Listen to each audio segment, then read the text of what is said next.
কি ভাই বোনেরা, এই রোমান্টিক দৃশ্যটা কেমন লাগতেছে আপনাদের? আপনার বাড়ির আশেপাশে কি আছে? আছে আছে, কিন্তু আপনার মন থেকে বের হন না, যার কারণে দেখতে পান কি সুন্দর দুবলার চর। বিকেলে সবাই একটু ঘুরতে বের হবেন। ঘুরতে বের হলে সবই বুঝতে পারবেন, তা না হলে কিছুই বুঝতে পারবেন না।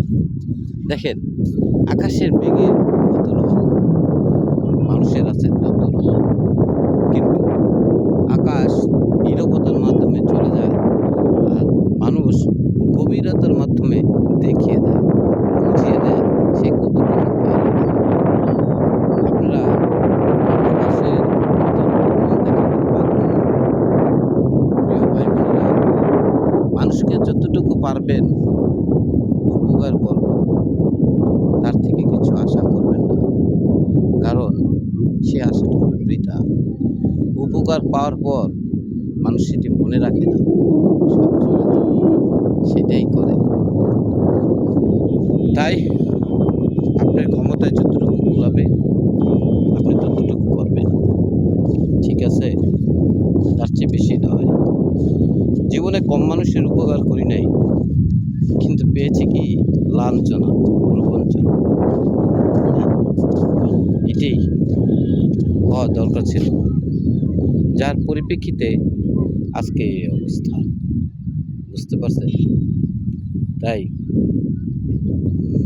যা করিও তা ভাবিও, যা করিও না তা ভাবিও না। এটাই তোমাকে অনেক দূর এগিয়ে নিয়ে যেতে পারে, ঠিক আছে? আমি আসছি একটা সুন্দর একটা বালুর চরের মাঠে, আপনারা দেখতেই পারতেছেন। কারণ এখানে বালুর চরটা, এখানে বিকেলে যে বাতাসটা পাবেন, সে বাতাসটা আপনার আশেপাশেও পাবেন না মন থেকে করে।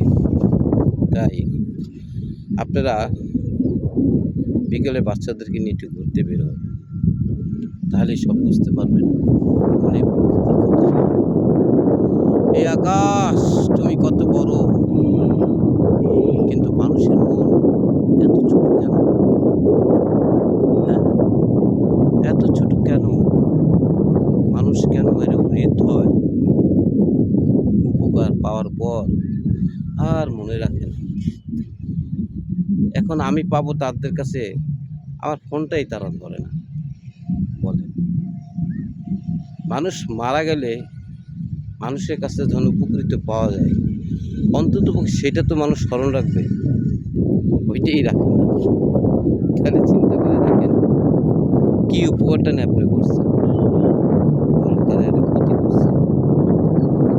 তাই ভাই বোনেরা, আপনার যতটুকু সম্বল আছে ততটুকু নিয়ে আপনি করেন, তা না হলে বিপদে পড়তে হবে। ঠিক আছে ভাই বোনেরা, আসি। আল্লাহ হাফেজ, দেখা হবে আবার কোনো এক ভিডিওতে।